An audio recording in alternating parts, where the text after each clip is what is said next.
So okay, very good morning to all my dear students. ठीक है, आज हम जो टॉपिक पढ़ने वाले हैं वो बहुत ही इंपॉर्टेंट टॉपिक है with respect to NEET examination. Okay, so जो हम आज टॉपिक पढ़ने वाले हैं बेटा, वो टॉपिक का नाम है केमियो ऑस्मोटिक हाइपोथेसिस। ठीक है, स्टार्ट करते हैं। Cameo osmotic hypothesis, cameo osmotic hypothesis, hypothesis.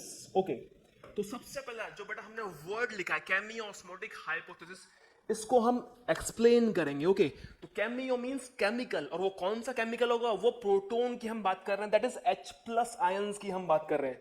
किसकी बात कर रहे हैं यहाँ पे? Protons, that is H plus ions. Osmotic here means, देखिए बेटा, ऑस्मोस का क्या मतलब हुआ? एक जगह कंसंट्रेशन ज्यादा हो जाएगी H प्लस की और एक जगह कंसंट्रेशन कम हो जाएगी, तो यहाँ पे कंसंट्रेशन ग्रेडियंट फॉर्म होगा किसका? H प्लस का।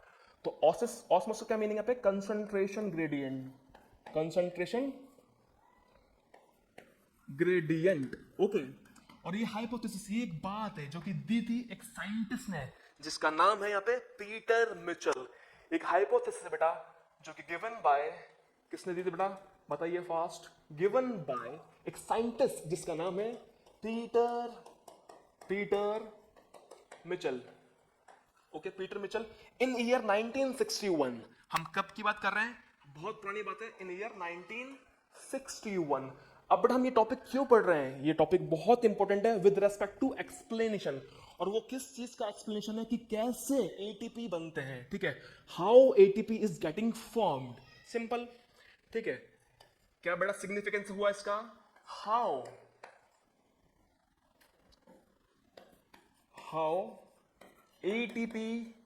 ATP are formed. ठीक है, हाउ एटीपी आर फॉर्म्ड। तो बेटा हम ये बात भी जानते हैं, जब हमने cell the unit of life chapter पढ़ा था, उसमें हमने क्लियरली देखा था कि जो दो सेल ऑर्गेनेलिज हैं, that is chloroplast and mitochondria, उन दोनों के अंदर एटीपी का फॉर्मेशन तो होता है, लेकिन जब प्रोसेस है, प्रोसेस अलग अलग होगी। ठीक है, एटीपी तो बनते हैं माइटोकॉन्ड्रिया में ही बनेंगे, और कहां बनेंगे बेटा? और बनेंगे आपके क्लोरोप्लास्ट में। कहां पे?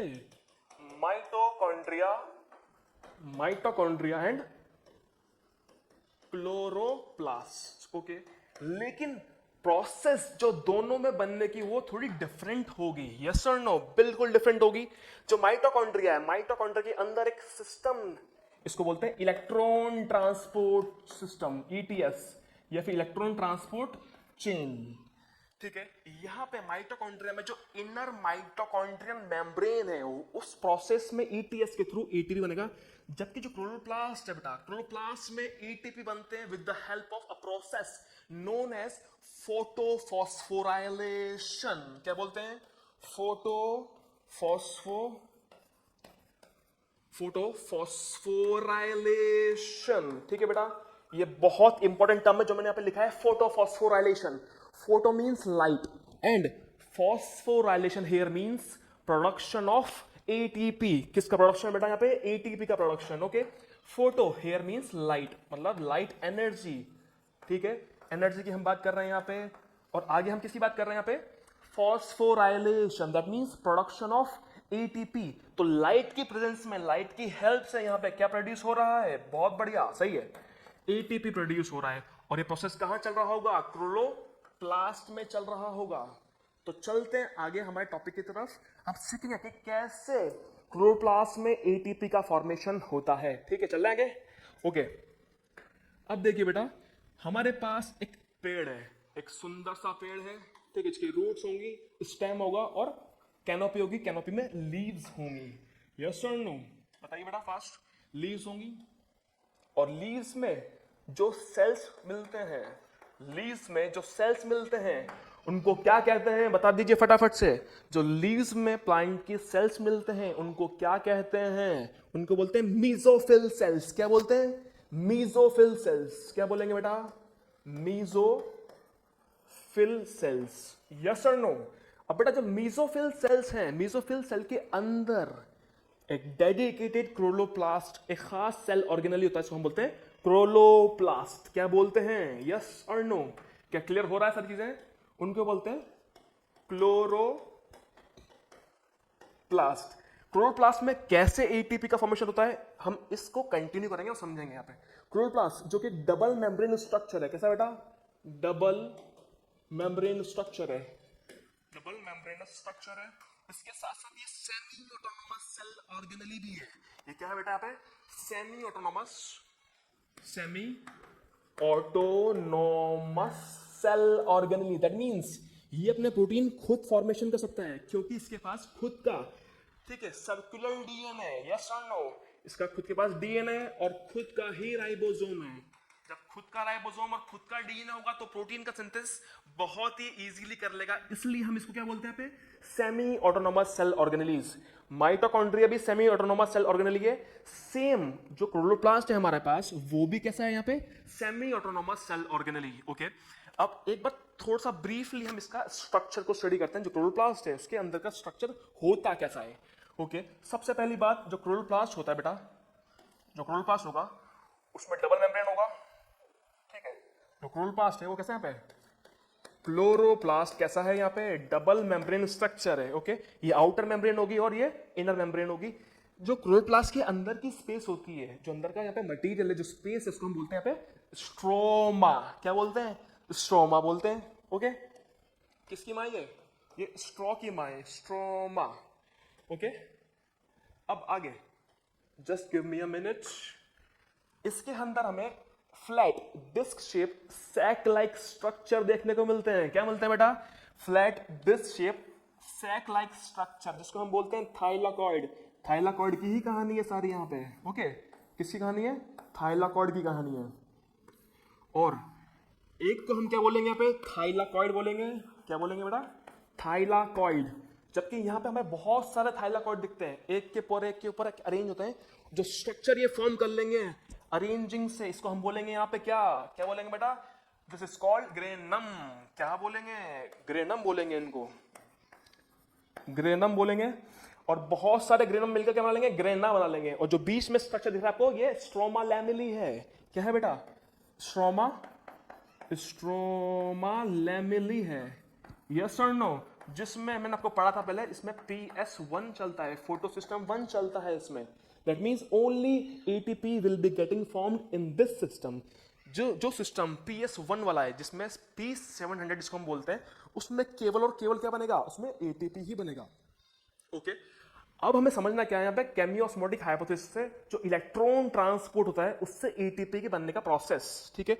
तो हमें जो सिंगल थाइलाकॉइड है उसको बाहर निकाल के अच्छे से चेक करना पड़ेगा कि जो पूरा प्रोसेस है ATP बनने का वो किससे लिंक्ड है?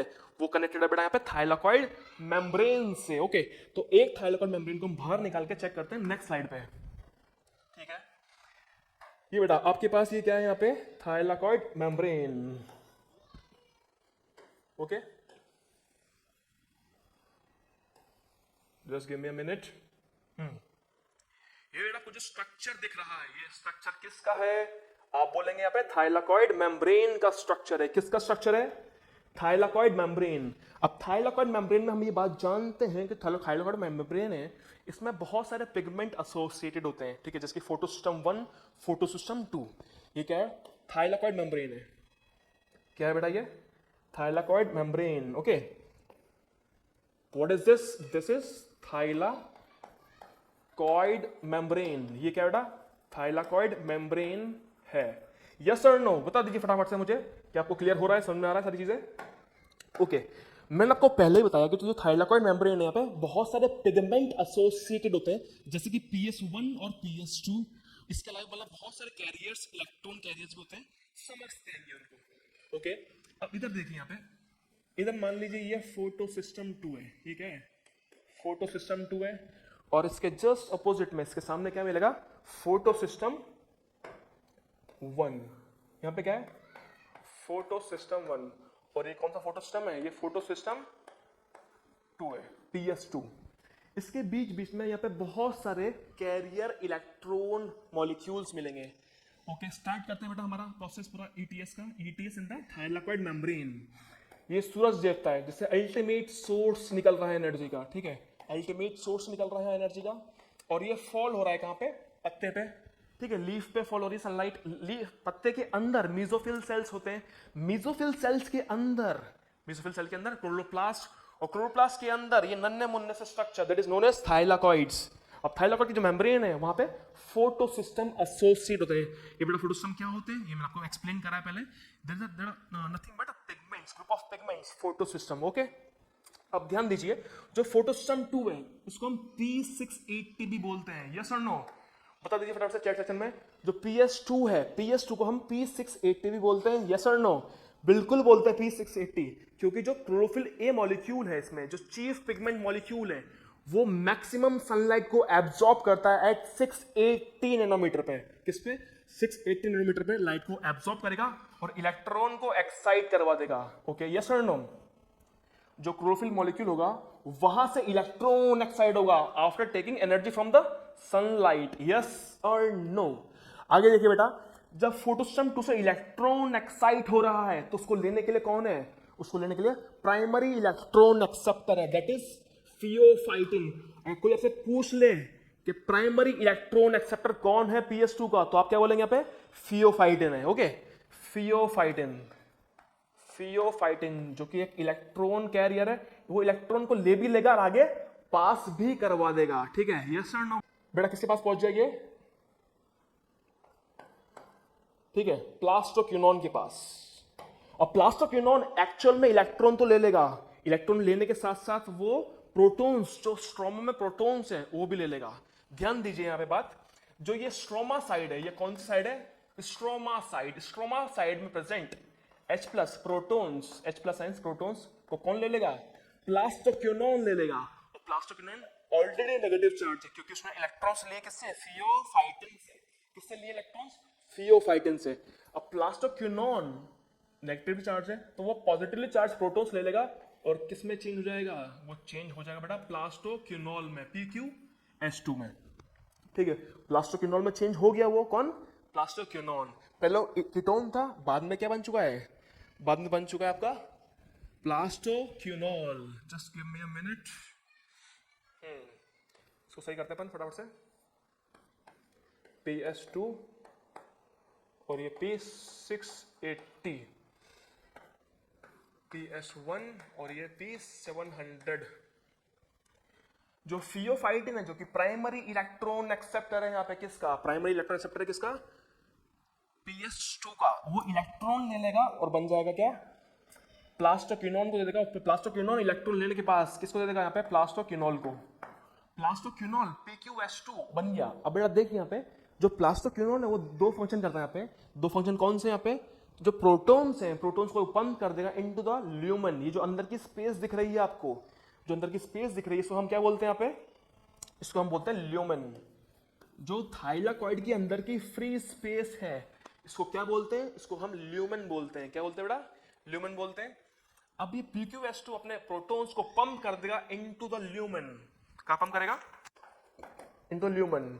और ये दोबारा PQ में चेंज हो जाएगा। क्लियर है?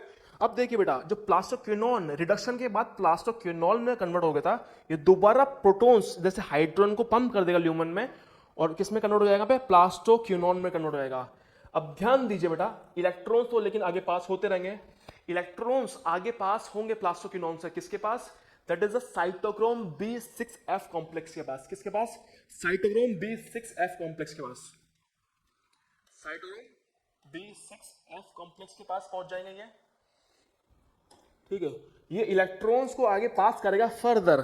किसको पास करेगा बेटा? ये आगे फर्दर इलेक्ट्रॉन को ये आगे पास करने वाला है किसको? That is plastocyanin. ठीक है, ये अगेन एक इलेक्ट्रॉन कैरियर है। इलेक्ट्रॉन कहां पास हो रहे हैं? प्लास्टोसाइनिन के पास। प्लास्टोसाइनिन अल्टीमेटली इलेक्ट्रॉन को दे देगा किसको? आगे फोटोसिस्टम 1 को। किसको देगा? फोटोसिस्टम 1 को दे देगा। अब देखिए बेटा यहाँ पे ध्यान से, जो ये फोटोसिस्टम 1 के पास इलेक्ट्रॉन आ चुके हैं किससे? प्लास्टोसाइनिन से। ये अगेन इजेक्ट होंगे ऊपर की तरफ क्योंकि इसको फोटोसिस्टम 1 को भी एनर्जी मिल रही है। कहां से? सन से एनर्जी मिल रही है। तो यहां से भी इलेक्ट्रॉन्स इजेक्ट होंगे कहां पे? Into the higher orbit. Okay, अब यहां से इलेक्ट्रॉन निकल रहे हैं और किसके पास जा रहे हैं? आयरन सल्फर प्रोटीन के पास जा रहे हैं। किस पास जा रहे हैं? आयरन सल्फर प्रोटीन के पास। अब आयरन सल्फर प्रोटीन से इलेक्ट्रॉन कहां जाएंगे? आयरन सल्फर प्रोटीन से इलेक्ट्रॉन कहां जाएंगे? फेरोडॉक्सिन के पास। किसके पास? फेरोडॉक्सिन के पास। और अल्टीमेटली ऐसे करके ये FNR एक एंजाइम होता है, FNR एंजाइम, जिसको हम बोलते हैं ferredoxin NADP reductase enzyme, ferredoxin NADPase reductase enzyme. उसका फॉर्म हम यहाँ पे लिखते हैं ferredoxin NADP reductase enzyme, reductase enzyme. Okay, ये एंजाइम बहुत ही क्रूशियल रोल प्ले करेगा in the formation of NADPH2। Okay बेटा, जो NADP प्लस है, NADP प्लस है, वो यहाँ पे रिड्यूस होगा NADPH में, NADPH plus H plus H2 लिख लीजिए, सिंपल सी बात है। NADP प्लस रिड्यूस हो रहा है किसमें, NADPH2 में, with the help of enzyme known as ferredoxin NADPH reductase enzyme. Okay, अब बेटा ये रिड्यूस हो चुका है NADPH2, ये काम आएगा इन द डार्क रिएक्शन। अभी जो हम पढ़ रहे हो क्या पढ़ रहे हैं, लाइट रिएक्शन, जिसमें लाइट का रोल प्ले आ रहा है, जिसमें हाई एनर्जी इंटरमीडिएट्स बन रहे हैं, यस और नो। अब देखिए बेटा, हमारे पास NADPH2 तो बन गया, सिंपल सी बात है। अब हमें बनाना है ATP। क्या बनाना है यहाँ पे, ATP बनाना है। तो देखिए यहाँ पे कंटिन्यूसली जो प्लास्टोक्विनोन है वो पंप कर रहा है प्रोटॉन्स को इनटू द ल्यूमेन, वो कंटिन्यूसली पंप कर रहा है किसको, प्लास्टोक्विनोन पंप कर रहा है प्रोटॉन्स को इनटू द ल्यूमेन, अंदर पंप कर रहा है। अब जो इकट्ठा हो चुके प्रोटॉन्स ये फोर्स लाएंगे, मैंने आपको स्टार्टिंग में करता एक्सप्लेन कि यहाँ पे कंसंट्रेशन ग्रेडियंट फॉर्म होगा, और वो कंसंट्रेशन ग्रेडियंट हमें ल्यूमेन में बनता हुआ दिखाई दे रहा है, यस और नो। अब देखिए बेटा, यहाँ पे प्रोटॉन्स कंटिन्यूसली यहाँ पे एक्यूमुलेट हो रहा है, ठीक है। एक तो कौन कर रहा है, उसको प्लास्टोक्विनोन कर रहा है। दूसरा देखिए बेटा, यहाँ पे जो PS2 है, PS2 में एक सेंटर था, PS2 में एक सेंटर होगा, इसका नाम है ऑक्सीजन इमिटिंग कॉम्प्लेक्स या फिर वाटर स्प्लिटिंग कॉम्प्लेक्स। इसका नाम क्या है यहाँ पे, ऑक्सीजन इमिटिंग कॉम्प्लेक्स या फिर वाटर स्प्लिटिंग कॉम्प्लेक्स, ठीक है। ऑक्सीजन इमिटिंग कॉम्प्लेक्स या फिर वाटर स्प्लिटिंग कॉम्प्लेक्स, जिसमें जो पानी है 2H2 है, फिर H2 ले लीजिए, वो ब्रेक होगा यहाँ पे किससे में, H प्लस में, प्लस इलेक्ट्रॉन्स में, प्लस ऑक्सीजन में, यस और नो। अब देखिए बेटा, जो इलेक्ट्रॉन्स है, इलेक्ट्रॉन्स तो इलेक्ट्रॉन ट्रांसपोर्ट चेन में कंटिन्यू जाएंगे, और इलेक्ट्रॉन को फाइनली कौन लेगा पे, NADP प्लस, इलेक्ट्रॉन को कौन ले रहा है अल्टीमेटली, NADP प्लस ले रहा है, जो कि रिड्यूस हो रहा है NADPH2 में। ये हाई एनर्जी इंटरमीडिएट है, जो कि काम आएगा in the dark reaction. Okay, अब देखिए बेटा, हमारे पास यहाँ पे टोटल 3 तरीके से अंदर ल्यूमेन में प्रोटॉन्स इकट्ठा हो रहे हैं, बढ़ रहे हैं। और 3 तरीके कौन से यहाँ पे, सबसे पहला तरीका, पानी का स्प्लिटिंग हो रही है ऑक्सीजन इमिटिंग कॉम्प्लेक्स से, पानी टूट रहा है, और इलेक्ट्रॉन्स का हमारे इलेक्ट्रॉन ट्रांसपोर्ट सिस्टम में प्रोटॉन्स कंटिन्यूसली ल्यूमेन में एक्यूमुलेट हो रहे हैं। ओके, ये पहला तरीका। दूसरा तरीका क्या है, प्लास्टोक्विनोन कंटिन्यूसली स्ट्रोमा में प्रेजेंट H प्लस आयंस को पंप कर रहा है इनटू द ल्यूमेन। ओके, जो तीसरा तरीका है वो क्या है, जो NADP प्लस है स्ट्रोमा में, उसको कौन ले रहा है यहाँ पे, उसको ले रहा है, वो ले रहा है यहाँ पे प्रोटॉन्स, ठीक है। प्रोटॉन्स ऐसे कम हो रहे हैं स्ट्रोमा में, तो अंदर ल्यूमेन में प्रोटॉन्स एक्यूमुलेट हो रहे हैं, कंसंट्रेशन बढ़ रहा है, यस और नो। अब देखिए यहाँ पे हमें कुछ प्रोटीन्स मिलते हैं, हमें कुछ यहाँ पे फैसिलिटेड प्रोटीन्स मिलते हैं, जिसका नाम है F0 F1 particle, F0 F1 particle. क्या नाम है इसका, F0 F1 पार्टिकल नाम है बेटा इसका। अब देखिए बेटा, जो F0 पार्टिकल है ये कंप्लीटली मेम्ब्रेन के अंदर है, ये कंप्लीटली मेम्ब्रेन के अंदर है, इसलिए इसको हम बोलते हैं ट्रांस मेम्ब्रेन प्रोटीन। क्या बोलते हैं, ट्रांस मेम्ब्रेन प्रोटीन, यस और नो। आपने बिल्कुल पढ़ा होगा इसको, trans membrane protein, cell the unit of life में। अब देखिए बेटा, यहाँ पे जो F0 पार्टिकल है ये मेम्ब्रेन के कंप्लीटली अंदर धसा हुआ है, कंप्लीटली मेम्ब्रेन के अंदर धसा हुआ है। लेकिन जो F1 पार्टिकल है प्रोट्रूड्स टुवर्ड द स्ट्रोमा, इसकी जो लोकेशन है वो कैसी है, इसकी लोकेशन है स्ट्रोमा की तरफ, प्रोट्रूड्स टुवर्ड्स स्ट्रोमा। ओके, अब देखिए बेटा, जो यहाँ पे प्रोटॉन्स इकट्ठा हो चुके हैं, प्रोटॉन्स एक्यूमुलेट हो चुके हैं, इनके लिए निकलने के लिए एकमात्र रास्ता है यहाँ पे, that is F0 F1 particle. ये केवल एक ही रास्ते से निकल सकते हैं, ठीक है। तो बेटा ये फोर्सफुली हाई एनर्जी से निकलेंगे, और वो एनर्जी वो दे देंगे किसको, यहाँ पे ADP को। किसको दे देंगे, ADP को प्लस इनऑर्गेनिक फॉस्फेट को। क्या बनाने के लिए, ATP बनाने के लिए। क्या बनाने के लिए, ATP बनाने के लिए, एडिनोसिन ट्राइफॉस्फेट बनाने के लिए, यस और नो। अब ध्यान दीजिए, जो F1 पार्टिकल है, इसको हम क्या बोलते हैं, एक एंजाइम की तरह भी प्ले करता है ये। जो F1 पार्टिकल है वो एक एंजाइम की तरह भी प्ले करेगा अपना role, that is ATP synthase, that is ATP synthase, ATP synthase. Okay, अब देखिए ध्यान से बात, जो F1 पार्टिकल है वो एंजाइम की तरह भी काम करेगा। जैसे ही प्रोटॉन्स यहां से बाहर निकलेंगे through channel proteins F0 F1 particle, तो ये कन्फर्मेशनल चेंज, मतलब गोल गोल घूमेगा एक तरीके से। जो F1 पार्टिकल है वो कन्फर्मेशनल चेंज भी लाएगा, तो जिससे वैसा बहुत तेज घूमेगा वैसे ही तेज स्पीड से एटीपी का फॉर्मेशन भी यहाँ पे होता है। ठीक है, जो एटीपी सिंथेज है, जो हम क्या बोलते हैं यहाँ पे F0,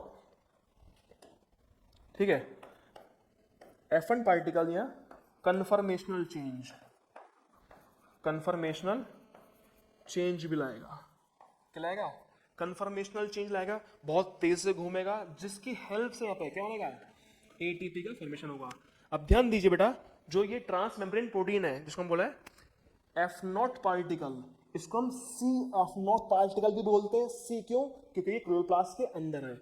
और वैसे जो F1 पार्टिकल है इसको हम बोलते हैं CF1 पार्टिकल। अगेन ये क्लोरोप्लास्ट का एक पार्ट है, इसलिए हमने इसको क्या बोल दिया यहाँ पे, F1 पार्टिकल। ठीक है, क्लियर है? तो ऐसे करके यहाँ पे बेटा क्या बन रहा है, NADPH2 प्रोडक्शन भी हो रहा है और एटीपी का प्रोडक्शन भी हो रहा है। एक और इंपॉर्टेंट चीज यहाँ पे, क्योंकि प्रोटॉन्स एक्यूमुलेट हो रहे हैं यहाँ पे अंदर, ठीक है, प्रोटॉन्स एक्यूमुलेट हो रहे हैं, तो यहाँ पे हाई